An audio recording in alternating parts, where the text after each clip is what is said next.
talk is on the psychology of distress, and Hriman is going to be giving it. He has been living a monastic life for many years, and he has a background in philosophy and contextual studies.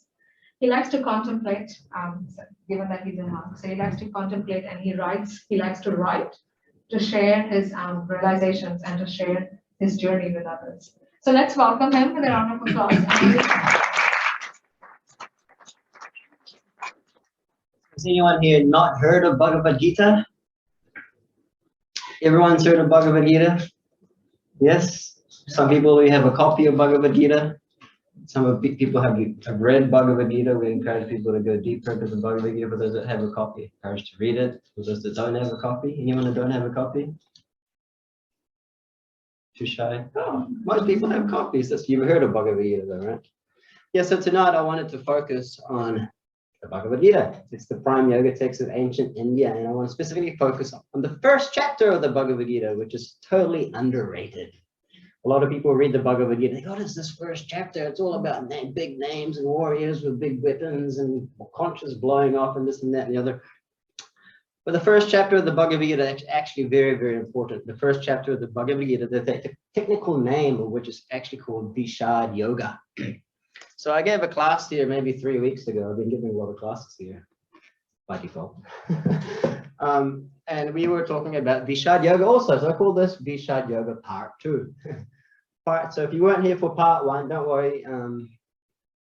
You don't need to be here for Part 1 to get something from this part because it's such a big and expensive topic. Well, Vishad Yoga literally means the yoga of drinking poison. Right? No one likes to drink poison. Or you could translate it, the yoga of lamentation, the yoga of distress, the yoga of stress. And that's exactly what's happening in the first chapter of the Bhagavad Gita. Actually, and it's very relevant to our current situation, our day-to-day life. Everything in the Bhagavad Gita is actually very relevant. It is by nature's way that this whole system of material existence is that everyone comes to some kind of perplexity at some point or other in their life, whether they like it or not, just like whether we like it or not, sometimes fire manifests in the middle of a forest without it being lit. So similarly, our world situation is that sometimes there's always some kind of perplexity. There's the economical perplexity, there's the socio-political perplexity, there's the environmental health perplexity, there's the war perplexity, so many perplexities, whether we like it or not, it comes. We don't work for it, it comes anyway. And lo and behold, from perplexity comes distress, confusion, lamentation, worry. So this is exactly what's happening in the first canto of the first chapter of the Bhagavad Gita. Our hero Arjuna is put into this distressful state of consciousness. Very relevant because sooner or later we'll also come across this kind of circumstance within our life. So Arjuna, he was a very big, important role in this battle. Bhagavad Gita is spoken between a student and a disciple, Arjuna and Krishna, his teacher. And Arjuna, being a warrior, had to fight the greatest fratricidal war in antiquity. It involved millions of people. And he had to fight and kill all these people. He was put in a very intense, stressful and anxious, to say the least, very pressurized situation. He had to kill all these people, or at least try to. He was trying to perform his duty. So he broke down. He couldn't perform his duty because, and he gave so many reasons why to Krishna, who was his teacher, why that this is not going to be such a favorable circumstance for him. So it's a bit of a struggle. It's like that. Life is a little bit of a struggle. You think, how is this relevant to me? Well, it's relevant because we may not have to fight a battle like Arjuna did with like, millions of people, but life can be like a little bit of a battle, don't you think? Sometimes it's hard to get up in the morning and I've got to go deal with the corporate world, or to get up in the morning, got to deal with the academic world, the school world. They're going to get up in the morning, deal with the partner or deal with the family. And sometimes you just don't want to deal with anything. And that's exactly how Arjuna felt. I just don't want to deal with it. It's just too much to deal with. too much. Let me just stay asleep, stay in bed. I just want to deal with the reality. Don't have to deal with existence. So we may not be in his pressurized situation, but we can understand in principle that these things can happen and manifest in our lives in different times in our lives, different scenarios. So first chapter of the Bhagavad Gita is very important. It sets the whole scene, the whole platform, the whole foundation by which Krishna can speak this amazing knowledge that's universal for every single living entity on this planet. How to overcome this, oh, I don't want to do my duty. I don't want to get up. I just want to sleep. This kind of very intense mood of just want to just give up. But sometimes, well, I mean, to some extent, people's lives have become so distraught that they just want to give up life altogether. And suicide is a big thing, as we know, in this country, in other countries. It's a very tragic thing. But sometimes you can come to that point. Some people actually feel like I just don't want to live. I don't want to live anymore. It's just too much for me to handle. Too much pressure, too much family, social pressure. So how do we deal with the situation when the stress comes? In part one, we were saying, well, actually, we know we can't get rid of stress. It's just something that we really just got to deal with in our life, because the way that society is built works in such a way that stress is just like breathing air practically sometimes, to a greater and lesser extent for some of us, But what Krishna is teaching is really how to manage the stress, in such a way that we can deal with it in the most productive, how we can grow from it, because stress in itself isn't really the problem. It's how we deal with the stress. Because a lot of the things that we do in life require stress for us to grow. We were saying, like, actually, if you want to be the strongest man in the world, if you want to be a what do you call it, a body lifter, weightlifter. So, I used to lift weights once upon a time, believe it or not. But the whole experience of lifting weights, what is it? It's just all about enduring mass and stress. Anyone done that before? Anyone eat to the gym? Do you go to the gym? Yeah. So you've lifted weights. Yes, it's like that, right? The whole experience is all about enduring stress. And if you don't endure the stress, you don't become strong. So this is what Krishna really is pointing. You can't really get rid of the stress. The world is full of, it's covered in stress, the whole ocean of stress. It's how you deal with it, whether you get the most productivity out of the circumstance, how you can learn and grow from that circumstance. So he's actually teaching Arjuna stress management in the most pressurized situation that you could probably ever be in. You're there, you're a warrior, you've got your bow, you've got your arrows, you've got your sword, and you're going to fight millions of people. And not are you only fighting any kind of person, right? Arjuna had to fight his teachers, his friends, his cousins, his brothers, all the people that have meant so much to him in terms of affection and love and relationship. He had to kill them. You can't, that we're not put in that situation. Nonetheless, in principle, this idea of perplexity and the distress that comes from perplexity is certainly a reality.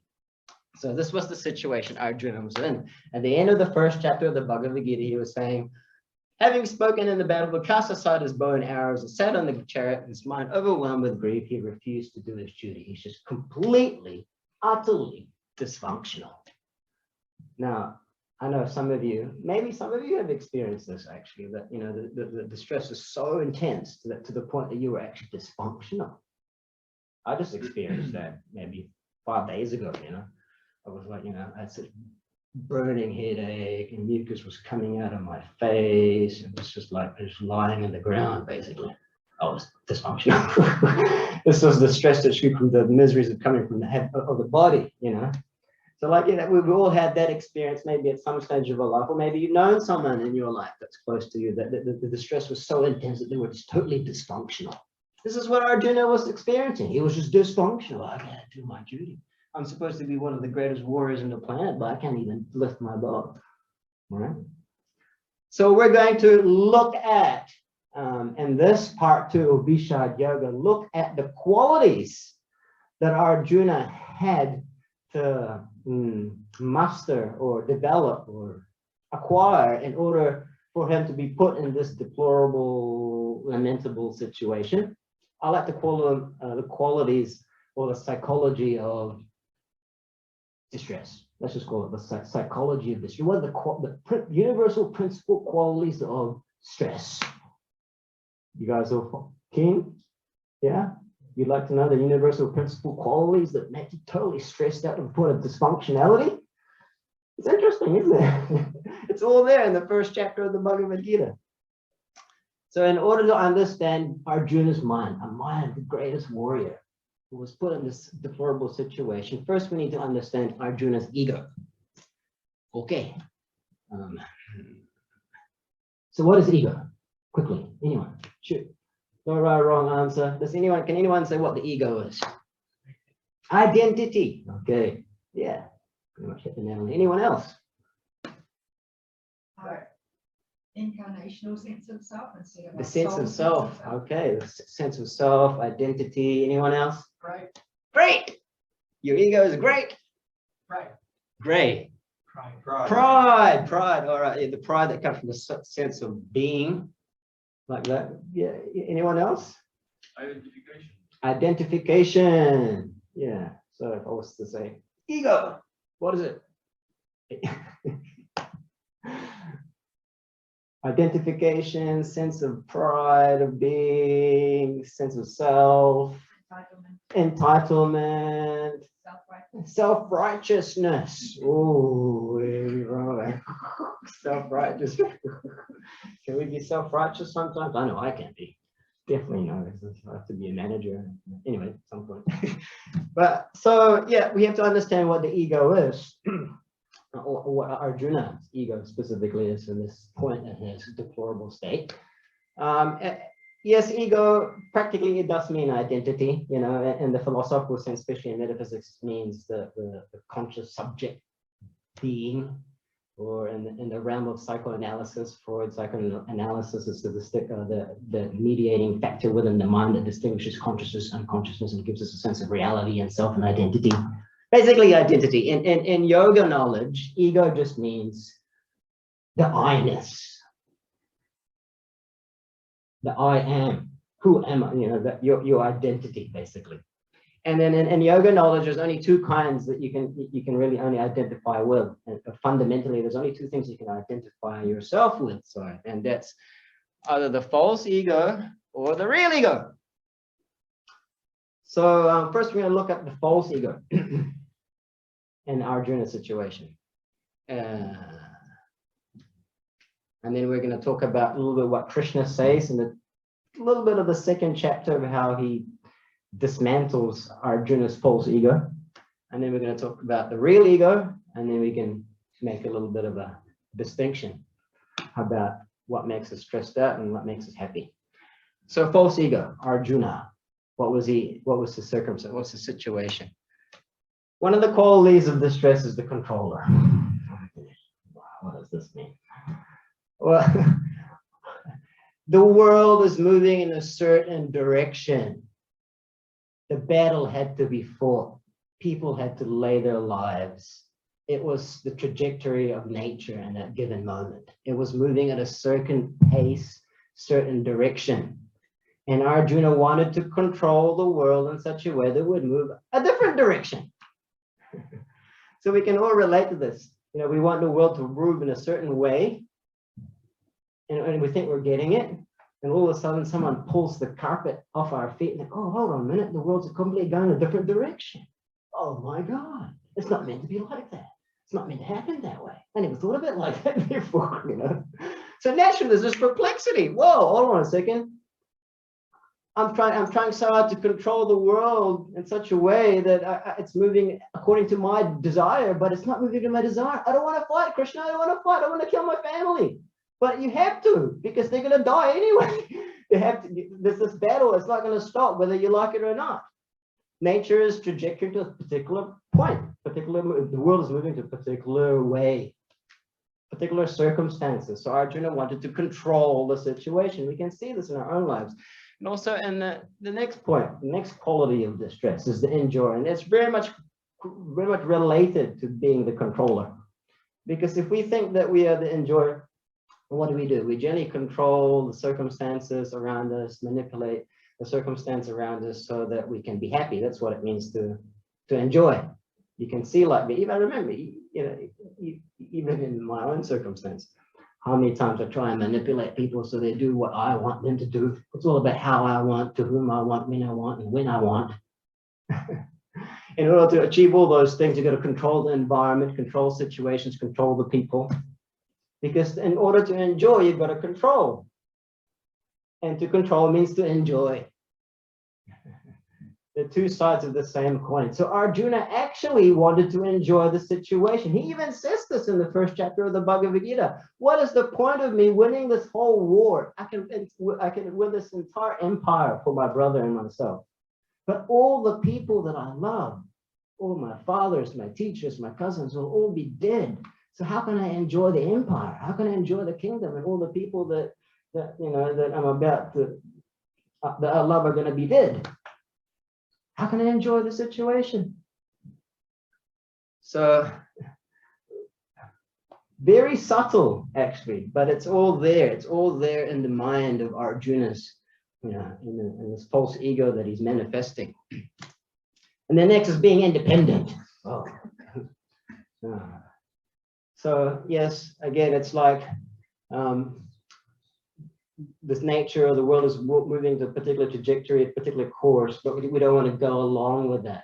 We want to do our own thing. Yes, Arjuna didn't want to fight the war, although he should have, but he just wanted to do his own independent thing. Actually, he said, better I just go to the forest and meditate instead of doing my duty as a warrior. Better I just go to the forest and meditate like this without taking consideration whether that would be beneficial for his self-interest or not. That was his own independent, it's my duty. I just want to go to the forest and become like a monk. That was his solution to the situation. I wanted to control it and enjoy, and I want to express my independence and just leave the battlefield. Why ultimately we're getting more subtle? Because he wanted to be in the center. This is another quality of the false ego, that it's, this idea of being self-centered or selfish, when I want to put myself in the center and the whole world has to revolve around all my desires. Essentially, that's what's happening here. Arjuna's thinking, I'm at the center. I'm going to be independent from everything. I want to enjoy, and therefore I want to control the whole situation so I can be at the center. In one sense, it's very self-centered, Like, a lot of people won't admit this, right? But subconsciously, for those who are, all you guys are very, very special. The people that come here to the Loft are very deep thinking type persons. But for those who are very much engrossed in, the non-material, engrossed in the material, like that, I can see they're very just into themselves, and they want to, to revolve everything so that they can satisfy their own desires and their own selfish needs. And essentially that's what's happening with Arjuna. And ultimately, so he could be the master of the whole situation. So you might be thinking, wow, this is intense. The false ego. So here are the 5 qualities that will make you miserable. Now, I'm not saying that you shouldn't be the controller, or you shouldn't even enjoy, because by nature we are pleasure seeking according to the yoga knowledge. That is true. And that you shouldn't be independent, because we have to use, and we have some minute independence. We have these things in a very minute quantity, just like a drop of seawater is the same quality to the whole ocean, but in terms of quantity, it's completely no comparison. Or just a little spark of flame from a big fire is of the same quality, but of the same different quantity, for different quantity. So similarly, yes, we have these tiny inclinations to be the controller. Yeah, we have to control some things, right? Like just to drive a car, you got to control the mechanics. But what this is pointing out here actually is that we're not the absolute control. We're not the supreme control, because there's some things that you can't control, out of your control, right? Try and control a volcanic eruption, Try and control a tsunami. Try and control what do you call it? What we have now? Pragmatic. What is it? Pandemic. Yeah. You know, Tree was trying to control this pandemic. It just got, you know, for the past 2.5 years, you know, very difficult to control. There's just some things you can't control. Nature is working, moving in a particular trajectory, and it's just out of our control. We just have to learn certain things from nature. So at this point, okay, I'm just going to stop there because there's actually a lot more qualities of the four. So you just want to point out the 5 juicy ones. And these are the 5 things that put Arjuna in the most deplorable, lamentable, you know, condition, stressed out condition. And then he puts himself before his teacher Krishna. Now I don't know what the hell I'm going to do. You're my teacher. Figure it out. I'm now your disciple. You know, you are my guru, you're my teacher. Tell me, how do I come out of this illusion? And this is where we're going to touch a little bit of the second chapter. Second chapter of the Bhagavad Gita is a technique called Sankhya Yoga. Sankhya Yoga means to analyze the whole world, deduce it in such a way that you can come to the point of understanding the soul and its relationship with the Supreme Soul. But anyway, Krishna then starts, immediately he chastises, like a teacher chastises a disciple, you know. While speaking learned words, Arjuna, you are lamenting for what is not worthy of grief. You're stressing out for what is not worthy of stress. You're being depressed for what is not worthy of depression. This is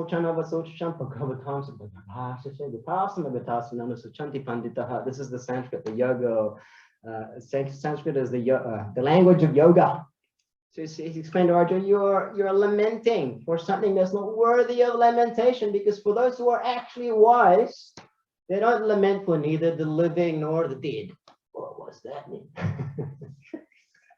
You know? Basically, what Krishna is telling Arjuna here is that, look, you've got to build your foundation in something more substantial than the material and your identification with the material body.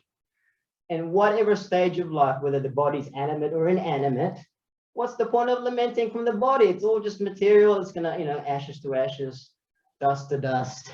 You know, it has a beginning, has a middle, and it's temporary anyway. So why are you lamenting for it? You know, rather you should build your foundation in something more substantial, something non-material. And then he says, never was there a time when I did not exist, nor you, nor anyone in this battle ever ceased to be. For you are the non-material unit of consciousness known as the spirit soul. Just as boyhood to childhood to youth to old age, the soul changes into another body at the time of our mortality or death. And a person who is actually in knowledge is not bewildered by such things. So for till about text 30 of the second chapter of the Bhagavad Gita, he's just pulling on this hardcore foundation to Arjuna.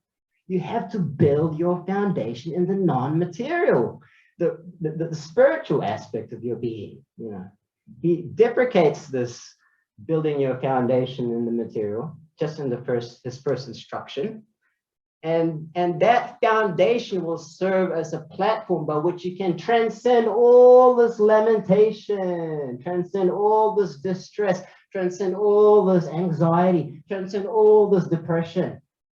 Because you're identifying with the false ego, namely this body, this material body. So Sankhya Yoga means to deduce, philosophically deduce the elements of the cosmos, so we can come to the point of understanding our non-material identity.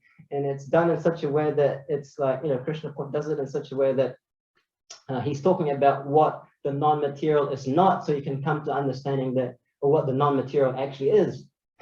A little bit of what we're doing here. Here we've described the 5 qualities of the false ego. So then, by understanding the 5 qualities of the false ego, then we can also understand the qualities of the real ego, the non-material unit of consciousness known as the spirit soul, by understanding the antitheses, the converse. So if the false ego is the controller, it means the real ego or real identity must possess the quality of ta-da! The cooperator! We can't control a situation, but at some point we just gotta throw our caps off and think, look, we're just gonna have to cooperate with the circumstance. There's just no way I can change this particular environment, circumstance. I just have to cooperate. And instead of being enjoyer, we are the enjoyed. Ooh, what does that mean?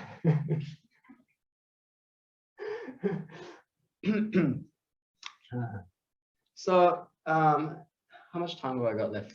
This is usually a workshop I like to give for a session of 2 days or so. This is the first time I'm experimenting, compacting it all to like 40 minutes. Oh, exciting.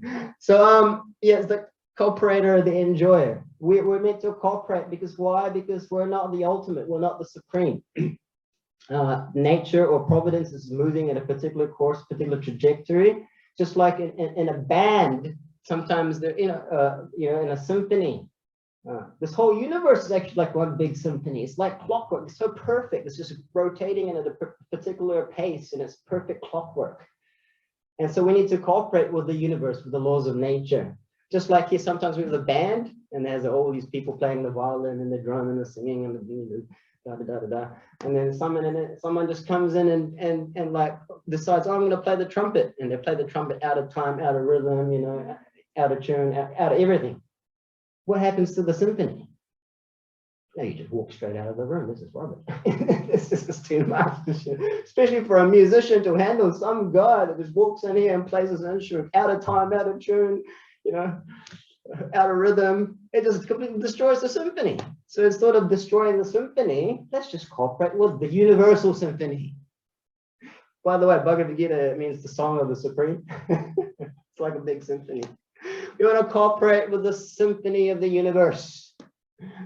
And by doing that, do we not enjoy it? Yes, we enjoy it. Actually, in the Bhagavad Gita, in the introduction of the Bhagavad Gita, this is the best way I guess I can try and explain being enjoyed, right? Because the hand is part of the greater symphony, which is this body. Can the hand enjoy separately from the stomach? No.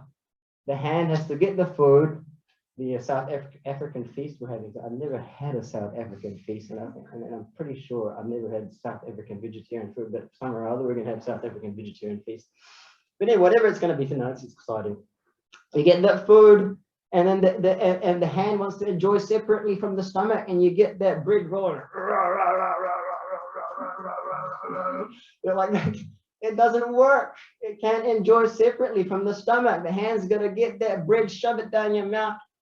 And then it goes into your stomach, right? And then the stomach, guess what? The stomach digests the food, the bread, right? And then all the limbs of the body they enjoy. Yay! The hand gets enjoyment from that. It gets nourishment. It has meaning. It has purpose. You know, because it's part of the stomach's enjoyment. So in the same way, yes, we do enjoy incorporation, a different kind of enjoyment. So, okay, we're going to move on. So if the false ego means independent, means we are very dependent. And anyone can understand this, even just logically speaking. We're dependent on the air that we breathe, we're dependent on the food that we eat, we're dependent on air, food, water that we drink. We're dependent on the people around us, you know, to give us stability and security and affection and love and reciprocation. We're just dependent on so many things. Dependent on money, we're dependent on this.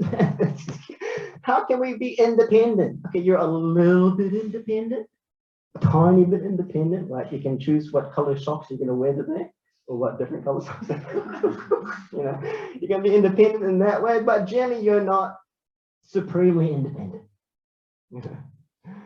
So our nature is that we're actually very dependent, and because we're dependent, we can feel love, we can feel great. And the best way to describe this is just like that of a child being totally dependent in the mother.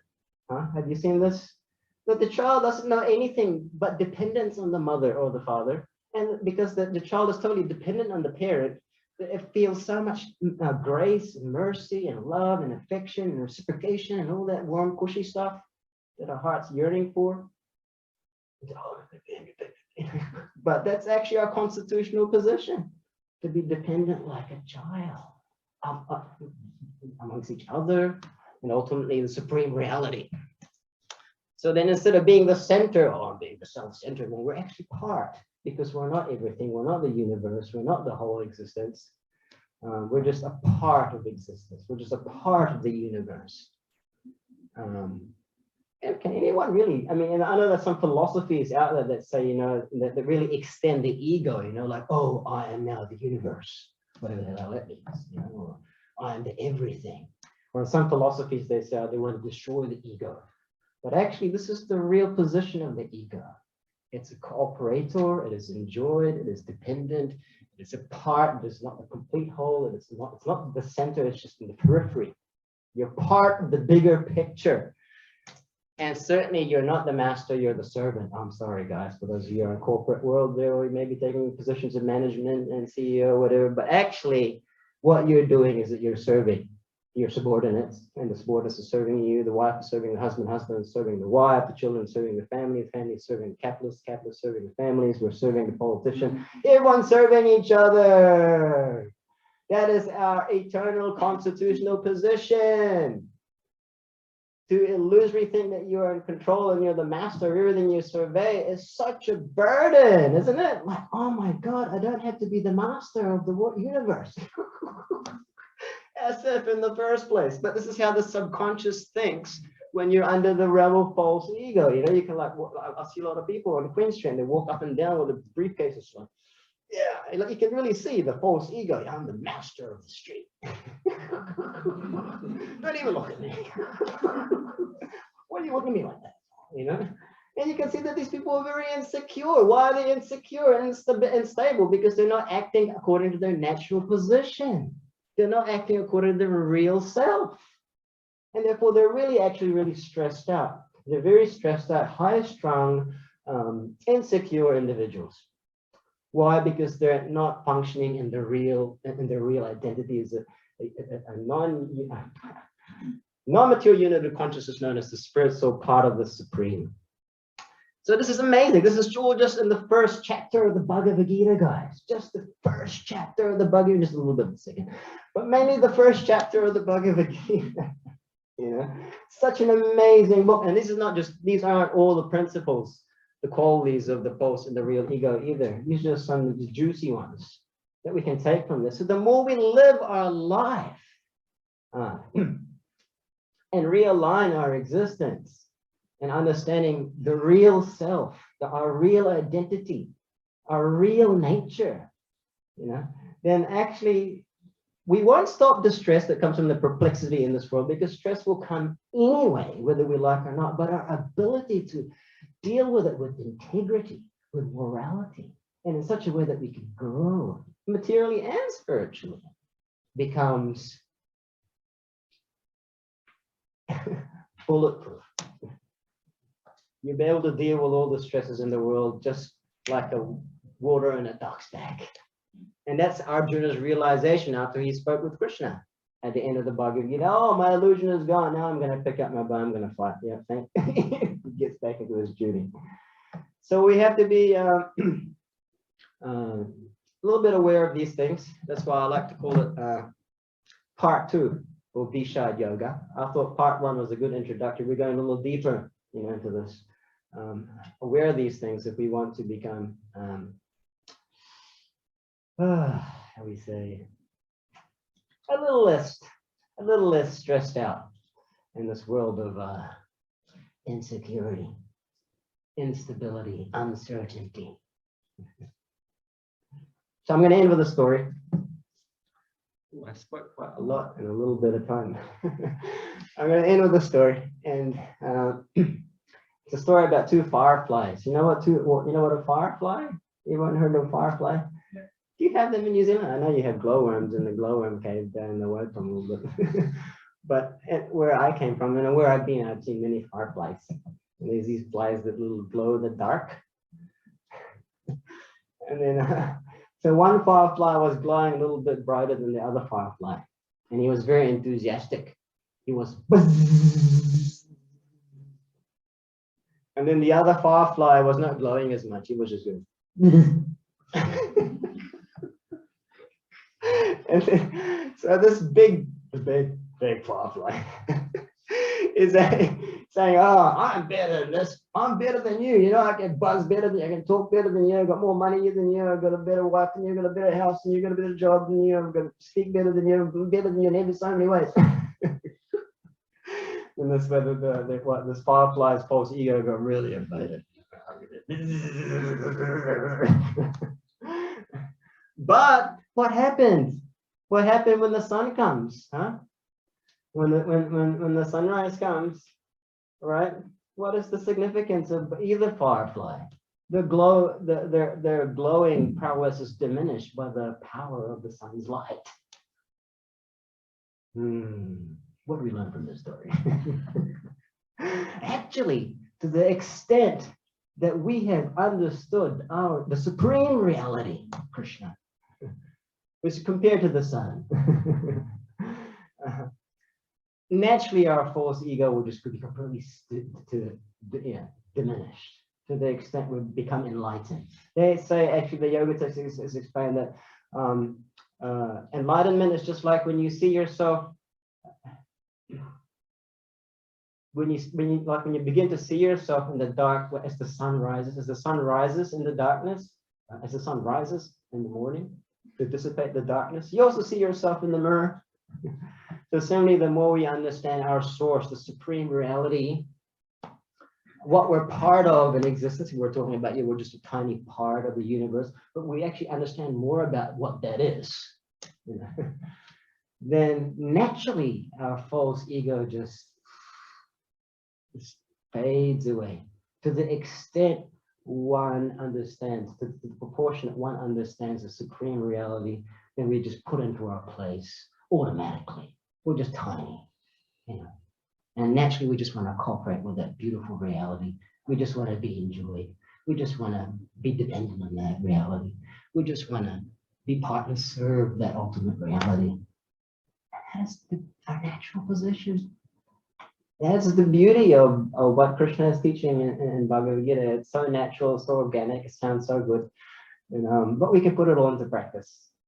And the best thing is that it's so easy because that all you have to do is chant Hare Krishna. This wonderful mantra meditation is actually dissolving the false ego. For every syllable that we hear and put into our ears and go into our heart destroys the very root of our false ego. They want to be the master and the controller. The more they see the beauty of the Maha Mantra, that will just destroy the false ego. So I've said a lot in a very short time. And the problem with that is you might have become confused. But the good thing is they put it online so you can listen to it again.